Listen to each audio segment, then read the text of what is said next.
કેરળના તિરુવનંતપુરામાં પ્રધાનમંત્રી નરેન્દ્ર મોદીએ ભવ્ય રોડ શો યોજ્યો.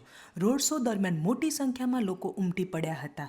જનતાને હાથમાં ઝંડા ફરકાવી અને પુષ્પવર્ષા કરી પ્રધાનમંત્રીનું ઉષ્માભર્યું સ્વાગત કર્યું.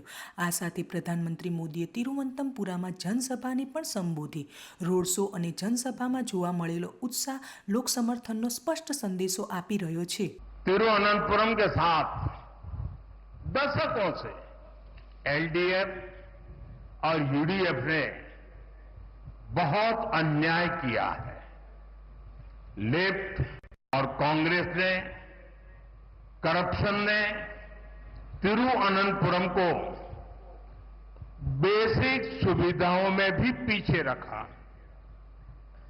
लेकिन अब ऐसा नहीं होगा.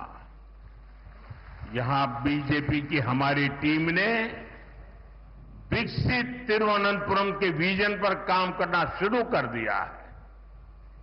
मैं तिरुवनंतपुरम की जनता से कहूंगा, आप विश्वास रखिए, जो अब तक नहीं बदला वो अब बदलेगा. तिरुवनंतपुरम पूरे देश के लिए एक मॉडल सिटी बनेगा.